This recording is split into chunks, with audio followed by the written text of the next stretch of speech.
গল্পকথন বই কল্লোল চ্যাপ্টার 2তে আমাদের আজকের নিবেদন সুচিত্রা ভট্টাচার্যের লেখা অনুভব। ডালের হাতা বাড়াতে গিয়ে থমকে গেলেন প্রতিমা। এখনও নির্মাল্যর সুক্ত পর্ব চলছে। পাতে লেগে থাকা ঝোলটুকু কাচিয়ে নিচ্ছেন নির্মাল্য, এক মনে আঙুল চাটছেন। এক মনে না আনমনে।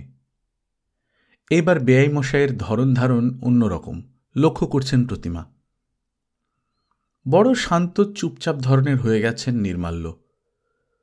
দুর্গাপুর ইস্পাত কারখানায় প্রাক্তন ডেপুটি চিফ ইঞ্জিনিয়ার যেন এখন অতীতের মলিন ছায়া। আগের মতো গমগম হাসি নেই, হঠাৎ হঠাৎ রসিকতা নেই। 3 বার ডাকলে 1 বার সাড়া পাওয়া যায়। 5-10 মিনিট আগে কথা বেমালুম ভুলে যান। সাধারণ প্রশ্ন করলে ফ্যালফেল তাকিয়ে থাকেন। বুড়ো বয়সে বউ মরে গেলে পুরুষ মানুষের কি এই দশাই হয়? প্রতিমা গলা খাঁকারি দিয়ে প্রশ্ন করলেন, শুক্তোটা ভালো হয়েছে বেয়ামশাই? নির্মাল্য নড়ে চড়ে উঠলেন। অতি উত্তম, আহা, যেন অমৃত। দেব আর একটু? না, থাক, ভালো জিনিস অল্পই ভালো, বেশি খেলে ভালোর স্বাদ মরে যায়। উল্টো দিকের চেয়ারে শীতাংশু ডালের প্রতীক্ষায় ভাত ভেঙে বসে। টেরচা চোখে বেয়াইকে দেখতে দেখতে তিনি বলে উঠলেন, এত ভালো লাগলো? আমার তো মনে হলো তেতো একটু বেশি হয়ে গেছে। তাই কি? না না, একেবারে মাপা তেতো, মাপা নুন, মাপা মিষ্টি, সবই মাপা। শীতাংশু বাঁকা হাসলেন। তাহলে বোধহয় আমারই জিভের দোষ। বটেই তো। সারাটা জীবন যে লোক বউয়ের ত্রুটি খুঁজে বেড়ান, তার আর এছাড়া কি বা মনে হবে? সাধে কি প্রতিমা রান্নাঘরে যাওয়া ছেড়েছেন? পোস্ত একেবারে আলুনি করে ফেলেছ।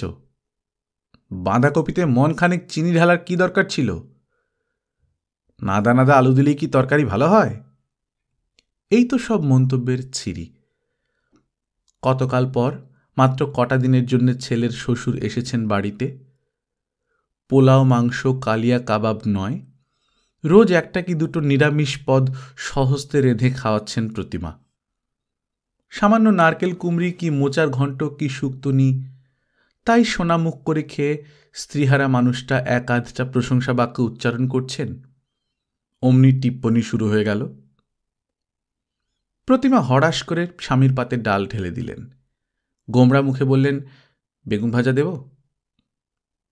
প্রাণে চাইলে দেবে। তোমার তো আবার শতেক প্যাক না, লম্বা ফালি চলবে না, কালো হয়ে গেলে মুখ ভ্যাটকাবে। শীতাংশুর থালায় অবহেলা ভরে ভাজা বেগুন ফেলে আবার নির্মাল্যর প্রতি মনোযোগী হলেন প্রতিমা। কানে লেগে থাকা ক্ষণপূর্বের স্তুতির রেশটুকু ফেরাতে চাইছেন। মুখ হাসি হাসি করে বললেন, আপনার আবার বেশি বেশি। ওই কচু ঘেঁচু শুক্তোকে কেউ অমৃত বলে না। আমি বলি। নির্মাল্যের সরল উত্তর। আপনার বেয়ান চলে যাওয়ার পর থেকে এইসব রান্না আর জোটে কই? কোথায় বেয়ানের রান্না আর কোথায় আমার? অমন করে বলছেন কেন? আপনার বেয়ানের হাত একরকম ছিল, আপনার আরেক রকম। দুটোই ভালো, তবে দুরকম। হ্যাঁ, একজনেরটা চিনি, অন্যজনেরটা গুড়। দুটোই মিষ্টি, কি বলেন? কড়া চোখে স্বামীর দিকে তাকালেন প্রতিমা। টুকুস চিমটি কেটে শীতাংশু নির্বিকার। হ্যাঁ হ্যাঁ হাসছেন। সামনের মানুষটা তার ব্যঙ্গে ব্যথিত না উদাস, সেদিকে ভ্রুক্ষেপই নেই।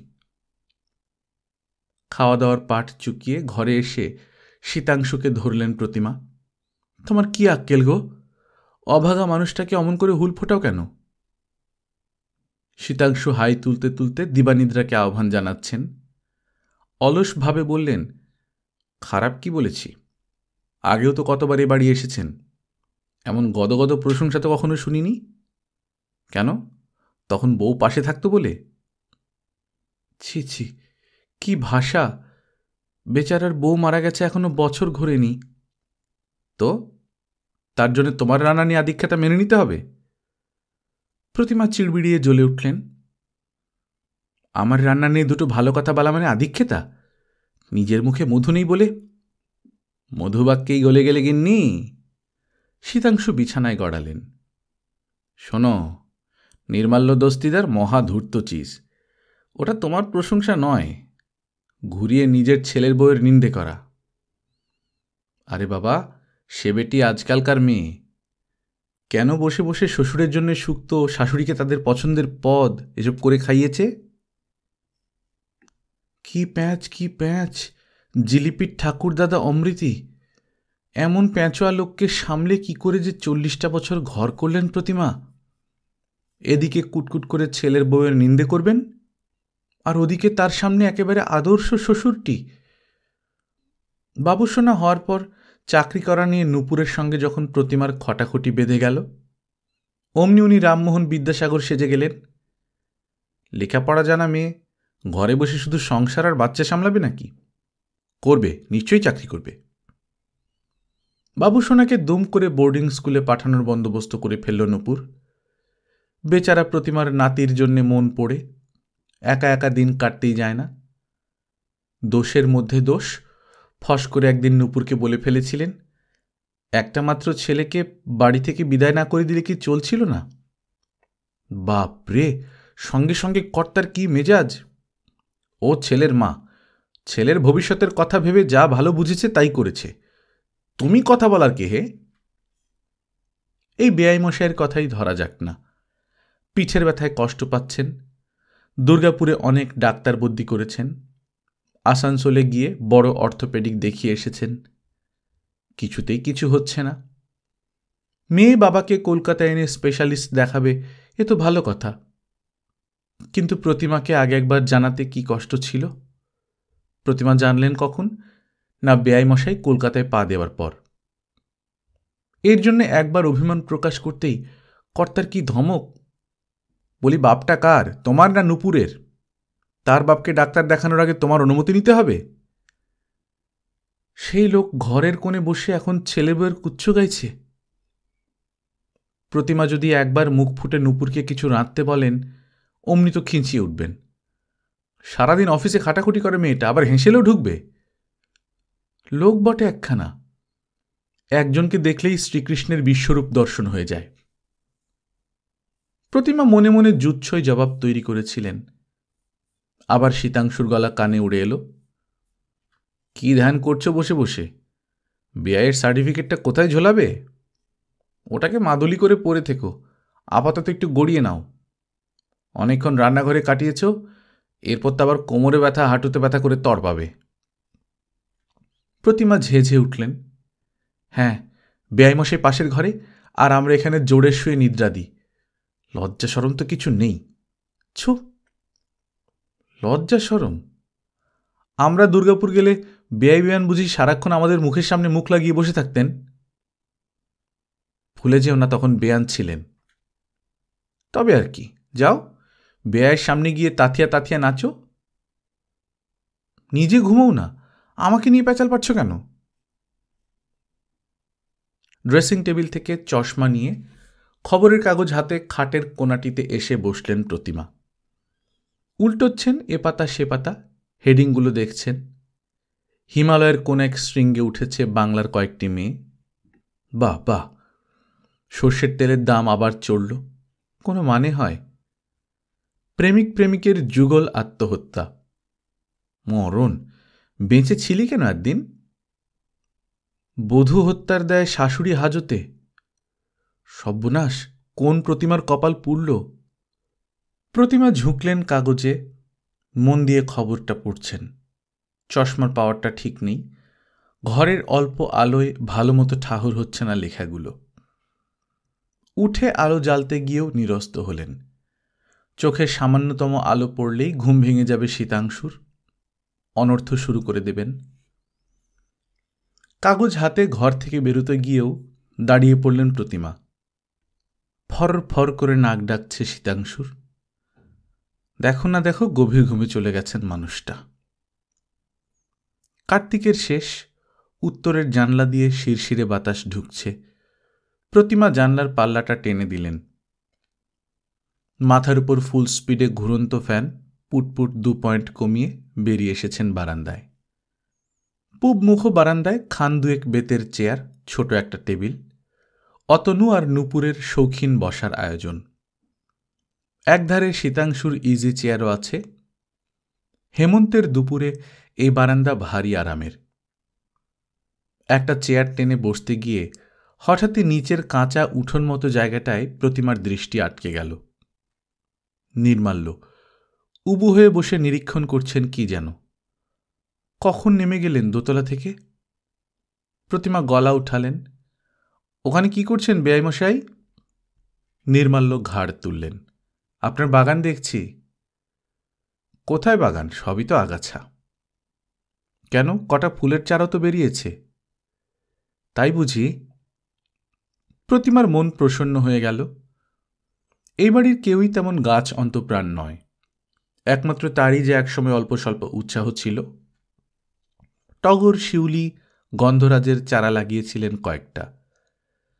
গাছগুলো এখনো ফুল ফোটে, তবে আর তেমন যত্নাত্তিক করা হয় না। সে শক্তিও নেই, সে উদ্যমও নেই। এখন শুধু ফি বছর পুজোর পর কিছু মরশুমি ফুলের বীজ এনে ছড়িয়ে দেন উঠোনের ওদিকটায়, পুরনো অভ্যেসের মতো। অযত্নে অবহেলায় বেশিরভাগই সূর্যের মুখ দেখতে পায় না। দুটো চারটে গাদা বেজে যায় কদাচিৎ কখনো। হিল হিলে শরীর নিয়ে লিকলিকে বেড়ে ওঠে। নবীন সোনালি ফুলে উঠোন আলো হয়ে যায়। বেশ লাগে দেখতে। এই বছরও তবে ফুটবে কয়েকটা।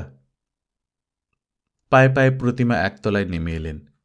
নির্মাল্যর পেছনে এসে দাঁড়িয়েছেন। অভিভাবকের সুরে বললেন, দুপুরে না শুয়ে এসব হচ্ছে? নির্মাল্য যেন শুনতেই পেলেন না। আপন মনে বললেন, চারাগুলোর এই হাল কেন? মাটি তৈরি না করলে হয়? ওসব ঝঞ্ঝাটে কে যায়? প্রতিমা ঠোঁট উল্টালেন। নিজে থেকে যা হয় হোক না। তা বললে হয়? পৃথিবীতে নতুন প্রাণ আসছে, তাদের একটু খাতিরদারি করতে হবে না? প্রতিমার বুকে টুং করে বাজল কথাটা, অচেনা পাখির ডাকের মতো, কোমল দুপুরের মতো। হাসলেন। কি করতে হবে শুনি? খুরপি টুরপি কিছু একটা দিন, মাটি ঝুড়ো করি, আগাছা সাফ করি। খুরপি কোথায় পাব? নেই? তাহলে একটা লোহার শিক গোছের কিছু। সেকেন্ডের জন্য প্রতিমা ভাবলেন, আছে কি? আছে তো, বাথরুমে, চৌবাচ্চার মুখ চেপে আটকানোর জন্যে। আনতে গিয়ে খুঁজে পেলেন না। বাসন্তীর মা কোথায় যে রেখেছে। রান্নাঘর হাতড়ে শেষে স্টিলের খুন্তিটা নিয়ে এলেন প্রতিমা, সঙ্গে একখানা কাটারিও। গভীর মনোযোগে মাটি খোঁড়ায় নেমে পড়েছেন নির্মাল্য। দেখতে দেখতে বেশ খানিকটা মাটি গুঁড়ো হয়ে গেল। প্রতিমাও কোমর বেঁধে নেমে পড়লেন। হাতে ঘষে ঘষে ঝুড়ো করছেন মাটি। সেই মাটি ফুলগাছের গোড়ায় চেপে চেপে দিচ্ছেন নির্মাল্য। কাটারি দিয়ে ছেঁটে ছেঁটে দিচ্ছেন আগাছা। কাজ করতে করতে কথা চলছে দুজনের। গাছের কথা, ফুলের কথা, এলোমেলো কথা। নির্মাল্য বললেন, এ তো বেশ ভালো জাতের গাঁদা, ফুল প্রায় টেনিস বলের সাইজে হবে। কই হয়, আমি তো এইটুকুটুকুই দেখি। ফুলের জন্যে খাটতে হবে, সার দিতে হবে, জল দিতে হবে। জানেন তো, গাছ কখনো বিট্রে করে না। আপনি গাছের কথা ভাবুন, গাছও আপনার কথা ভাববে। ছিলেন তো ইঞ্জিনিয়ার, গাছগাছালির খবর এত জানলেন কি করে? নেশাটা কি নতুন? নেশা বলছেন? গাছ কত ভালো সঙ্গী জানেন? তা বটে, যা ইচ্ছে কথা শোনাতে পারেন, জবাবটি দেবে না। নির্মাল্য কাটারি চালানো থামিয়ে বিচিত্র চোখে তাকালেন প্রতিমার দিকে। চশমার আড়ালে মণি দুটো যেন ঝিকঝিক করে উঠল। হাসি, অথচ যেন হাসি নয়। অন্যমনস্ক স্বরে বললেন, নীরব থেকেও তো অনেক কথা বলা যায়। আপনার বেয়ানকে তো চিনতেন, দিনে রাতে কটা কথা বলতো সে। আমি তো একাই বকে মরতাম। কাছেই ট্রেন লাইনের ঝমঝম শব্দ বাজিয়ে একটা ট্রেন শহর থেকে শহরতলির দিকে চলে গেল, উত্তর থেকে দক্ষিণে, শীতের হাওয়ার মতো। প্রতিমা অস্ফুটে বললেন, বেয়ান বড্ড তাড়াতাড়ি চলে গেলেন, অসময়ে। মৃত্যুর কি সময় অসময় আছে? নির্মাল্য ছোট্ট শ্বাস ফেললেন। পৃথিবীতে তার কাল ফুরিয়েছিল, so she had to depart. আফসোস শুধু একটাই, চিকিৎসা করানোর সুযোগ দিল না। টিভি দেখতে দেখতে একটা শব্দ করল, ব্যাস, দি এন্ড। সেরিব্রাল হয়েও তো কতজন বেঁচে যায় না বলুন? প্রতিমা অস্বস্তি বোধ করছিলেন। কথার মোড় ফেরাতে ব্যস্তভাবে বলে উঠলেন, এ হে, আপনার সর্বাঙ্গ যে একেবারে মাটিতে মাখামাখি হয়ে গেল। নির্মাল্য কাটারি রেখে উঠে দাঁড়ালেন। হাত ঝাড়ছেন, পাঞ্জাবি ঝাড়ছেন, হাতের পিঠ দিয়ে কপাল মুছছেন। বাড়ির এই দিকটা থেকে অনেকক্ষণ রোদ সরে গেছে, তবু ঘেমেছেন বেশ। শেষ কার্তিকের দুপুরেও। মানুষটাকে দেখে প্রতিমার ভারী মায়া জাগছিল। কেমন আলাভোলা ধরনের হয়ে গেছেন, আত্মমগ্ন। আঁচলে আলগা হাত মুছে নিয়ে নির্মাল্যর পাঞ্জাবির পিঠ ছেড়ে দিলেন প্রতিমা। তখনই দোতলায় চোখ চলে গেল। শীতাংশু। 4টের সময় চা না দিলে শীতাংশুর দিবানিদ্রা ভাঙে না। আজ উঠে পড়েছেন যে বড়।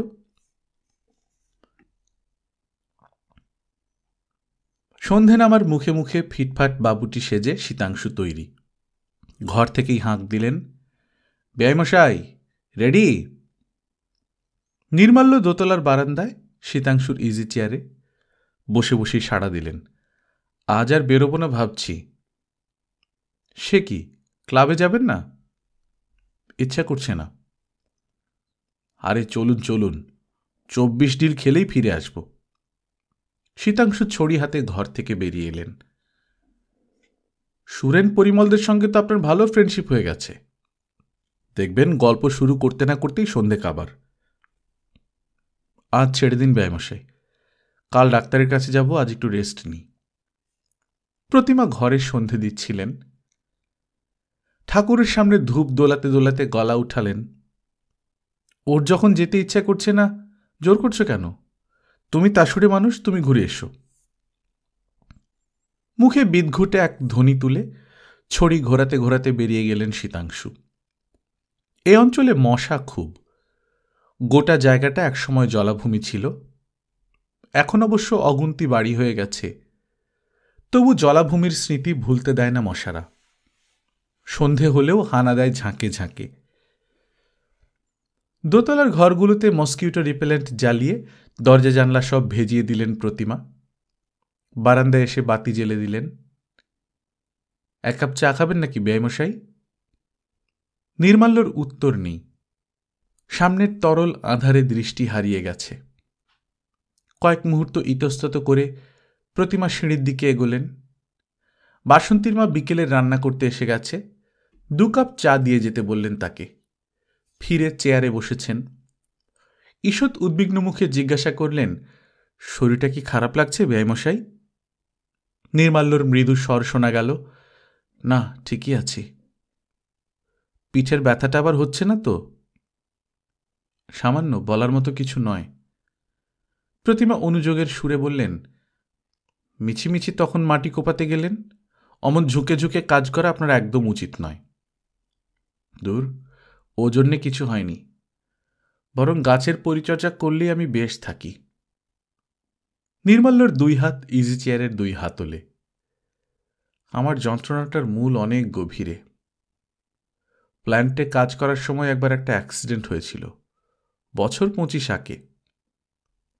লোহার সিঁড়ির 7-8 ধাপ উপর থেকে পা পিছলে পড়ে গিয়েছিলাম। ওমা, কি সব্বনেশে কথা, আগে শুনিনি তো।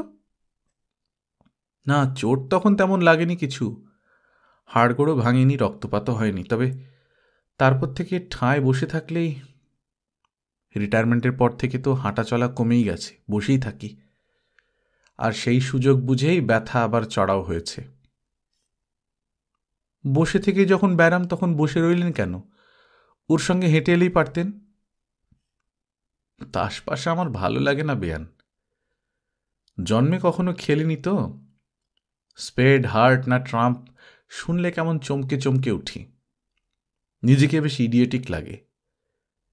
তবে হ্যাঁ, বেয়াইমশাইয়ের বন্ধুরা সজ্জন ব্যক্তি, গল্পগুজব করাই যায়,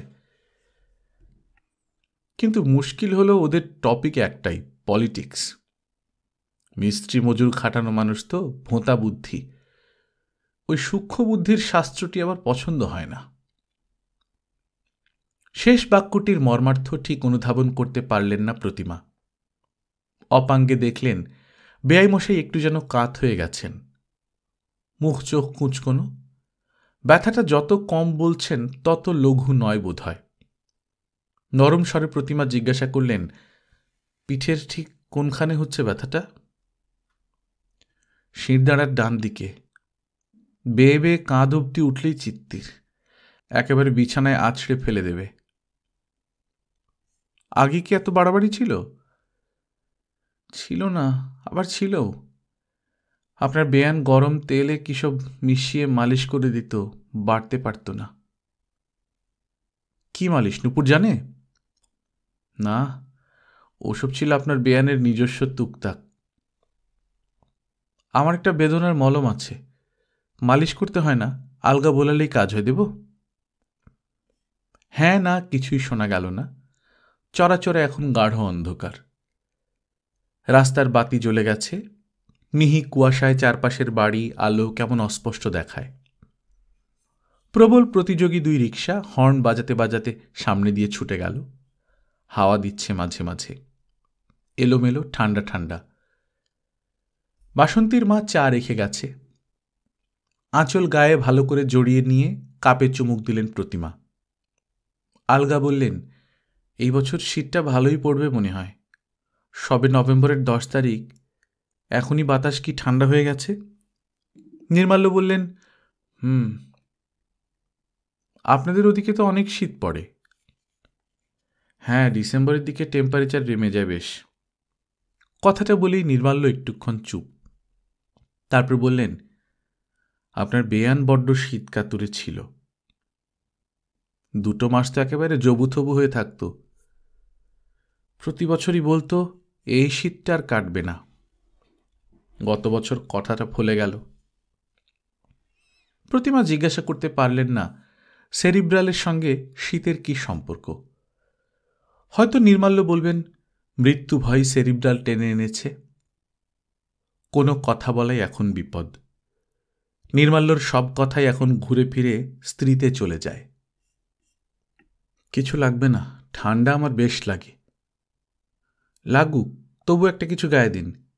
হিম পড়ছে, এই সময়টাতেই অসুখ বিসুখ হয় বেশি। ইজি চেয়ার আবার নীরব। প্রতিমা চা শেষ করে উঠে পড়লেন।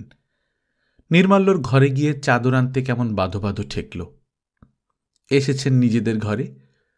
শীতাংশুর তুষের চাদরখানা হাতে নিয়ে 1 সেকেন্ড কি যেন ভাবলেন। তারপর ড্রেসিং টেবিলের দেরাজ থেকে মলমটাও নিয়ে ফিরে এলেন বারান্দায়। টিউব আরামকেদারার হাতলে রেখে বললেন, লাগিয়ে নিন, চাদরটা তারপর জড়িয়ে নেবেন গায়ে। কথা শেষ হতে না হতেই সিঁড়িতে পায়ের শব্দ। ছড়ি হাতে আবির্ভূত হলেন শীতাংশু। প্রতিমা অবাক হয়ে বললেন, এর মধ্যে তোমার 24 ডিল হয়ে গেল? ধুস, কেউ আসেনি। ছড়ি টেবিলে শুইয়ে চেয়ারে বসলেন শীতাংশু। একা একা কতক্ষণ মাছি মারব? আশ্চর্য, তোমার তাস বন্ধুরা ডুব মেরেছে? সূর্য আজ কোন দিকে উঠেছিল গো? শীতাংশু দুম করে চটে গেলেন। কেন, তারা কি একদিন বাড়িতে রেস্ট নিতে পারে না? তুমি না বলো তাস খেলাই তোমাদের বিশ্রাম। প্রতিমা খোঁচালেন। শীতাংশু গুম হয়ে গেলেন। মুখ খুললেন সেই রাতে, শোয়ার সময়, মশারি গুঁজতে গুঁজতে। ঘর ঘরে গলায় বলে উঠলেন, টিউব শেষ? প্রতিমা গ্লাস উঁচু করে জল খাচ্ছিলেন। হালকা বিষম খেলেন। কিসের টিউব? ন্যাকা সেজো না, আমার কি চোখ নেই? গোটা মলমটাই কি বেয়ের পিঠে ঘষা হয়ে গেল? গোটা মলম কোথায়, একটুখানি তো পড়েছিল। বললেই হলো, পুজোর পর ওটা কেনা হয়েছে, পাক্কা 2 মাস চলে, আমার হিসেব আছে। কি ছোট মন গো তোমার। হ্যাঁ, আমারই তো ছোট মন। ন্যাজাল ড্রপের শিশি খুলে নাসিকা গহ্বরে ফোঁটা ফোঁটা তরল ঢালছেন শীতাংশু। জোরে নাক টানলেন কয়েকবার। সঙ্গে সঙ্গে মুখটাও বিকৃত হয়ে গেল। নিজের মন তো খুব বড়। আমি মানুষটা ঠান্ডায় হি করে কাঁপতে কাঁপতে বেরিয়ে গেলাম, তাকে একটা শাল কমফোর্টার দেওয়ার কথা মনে পড়ল না, আর তিনি আমারই ইজি চেয়ারে শুয়ে আমার চাদরে ওম নিচ্ছেন। দুর্ভাগা অভাগা হয় ভারী মজা। রাগে ঘেন্নায় প্রতিমার সর্বাঙ্গ রি করে উঠল। এক পা ঘাটে বাড়িয়ে বসে আছেন, এখনও কুচুটেপনা হিংসুটেপনা গেল না। ৬২ বছর বয়স হয়ে গেল প্রতিমার, এখনও তাকে সন্দেহ করা, ছি ছি ছি ছি ছি। বিছানায় এসে বেড সুইচ নিভে শুয়ে পড়লেন প্রতিমা। অন্ধকারে দাঁতে দাঁত ঘষছেন। এই জন্যই দুপুরে বারান্দা থেকে উঁকি মারছিল? তাসের আসর থেকে ফিরে এসেছেন এই জন্যই? টিকটিকিপনা? প্রাণ থাকতে এই মানুষটার সঙ্গে আর কথা বলবেন না প্রতিমা। পরদিন রাত ৮টা নাগাদ ডাক্তার দেখিয়ে ফিরলেন নির্মাল্য, মেয়ে জামাইয়ের সঙ্গে। মেয়ের ডাক্তারও তেমন কিছু আসার কথা শোনায়নি। কটা ব্যথার ওষুধ লিখে দিয়েছে, সঙ্গে ফিজিওথেরাপির নির্দেশ, আর টেস্ট দিয়েছে এক কাঁড়ি। মাথার চুল থেকে পায়ের নখ সবেরই একবার পরীক্ষা চায় ডাক্তার। সমস্ত করে টোরে আবার মাসখানেক পরে হাজির হতে হবে তার চেম্বারে, তখন তিনি উপযুক্ত বিধান দেবেন। বাড়ি এসে নির্মাল্য খানিকক্ষণ মনমরা হয়ে বসে রইলেন। নূপুর অতনু নানা রঙ্গরসিকতা জুড়ে তাকে প্রফুল্ল করার চেষ্টা করছে, তাও তার মুখে হাসি নেই। অবশেষে ম্লান মুখে ঘোষণা করলেন কালই ভোরে তিনি দুর্গাপুর ফিরতে চান। বাড়ির জন্যে তার মন কেমন করছে। প্রতিমা ভেতর থেকে সিঁটিয়ে গেলেন। মনের মধ্যে ক্ষীণ সংশয় উঁকিঝুঁকি দিতে লাগল। কাল রাতে তাদের স্বামী স্ত্রীর সংলাপ কি কানে গেছে নির্মাল্যর? যেতেই পারে, ব্যাককেলে লোকটার তো মাত্রা জ্ঞান নেই, সব কথাই উঁচু পর্দায় বলতে ভালোবাসে। নাকি শীতাংশুর ব্যবহারে আহত হয়েছে নির্মাল্য? এও সম্ভব। শীতাংশুর যা চ্যাটাং চ্যাটাং কথার বহর। কিংবা নির্মাল্য নজর করেছেন শীতাংশু প্রতিমার বাক্য বিনিময় বন্ধ হয়ে গেছে। বেআই মশাই নিজেকে যতই ভোঁতা মস্তিষ্ক বলুন, তার বুদ্ধি খুব প্রখর। আলা ভোলা হতে পারেন, শিশু তো নন। কুটুমের কাছে মান সম্মান কিচ্ছু রইল না। কি লজ্জা, কি লজ্জা! অনেক রাত অবধি প্রতিমা দু চোখের পাতা এক করতে পারলেন না। পাশের মানুষটা দিব্যি সুখে নিদ্রা যাচ্ছে, নাক ডাকছে ফরফুস করে। প্রতিমার হাত নিষ্পিস করছে, ধাক্কা দিয়ে জাগিয়ে দিতে ইচ্ছা করছে শীতাংশুকে, এক্ষুনি ও ঘরে গিয়ে বেআইমশের কাছে ক্ষমা চেয়ে আসুক। কিন্তু কিছুই পারলেন না প্রতিমা। শেষ ট্রেনের ভোঁ চোখে নিদালি বুলিয়ে দিয়ে চলে গেল। কাক ভরে ছোটখাটো হইচই শুরু হয়ে গেল বাড়িতে। উঠে পড়েছেন প্রতিমা, জেগে উঠেছেন শীতাংশু, তৈরি হয়ে নিচ্ছে নূপুর। চা হচ্ছে, মালপত্র গোছগাছ চলছে, বাথরুমের দরজা খোলা বন্ধ হচ্ছে ঘন ঘন। অতনু ট্যাক্সি ডেকে আনল। মেয়ে জামাইয়ের সঙ্গে স্টেশনে রওনা হলেন নির্মাল্য। প্রতিমা দোতলার বারান্দায় এসে দাঁড়ালেন। আলো ফুটে গেছে বেশ, ঘন কুয়াশার পর্দা সরিয়ে ধীরে ধীরে উঁকি দিচ্ছে পৃথিবী। কাগজওয়ালার সাইকেলের ক্রিং ক্রিং শোনা যায় মাঝে মাঝে। বিকট শব্দ করে মোড়ের বুথে দুধের গাড়ি এসে দাঁড়াল। সহসা ভীষণ জোরে নাড়া খেয়ে গেলেন প্রতিমা। নিচের উঠোনে শীতাংশু মগে করে জল দিচ্ছেন ফুল গাছের চারায়। গাছের গোড়াগুলো খোঁচাচ্ছেন কাঠি দিয়ে, আবার চেপে চেপে দিচ্ছেন মাটি। প্রতিমা ফিক করে হেসে ফেললেন। ঈর্ষার উত্তাপই বুঝি বেঁচে থাকাটা আজও রঙিন করে দেয়। পাগল লোকটা, একেবারে পাগল। গল্পকথন বাই কল্লোল চ্যাপ্টার 2তে শুনছিলেন সুচিত্রা ভট্টাচার্যের লেখা অনুভব। আমরা নিয়মিত গল্প পাঠ করে শোনাচ্ছি। আপনারা যারা প্রথমবার মতো শুনছেন, কাইন্ডলি সাবস্ক্রাইব করে নেবেন। গল্প পাঠ ভালো লাগলে বন্ধুদের সঙ্গে শেয়ার করবেন। নিজে ভালো থাকবেন, আশেপাশের লোকজনকে ভালো রাখবেন। টাটা।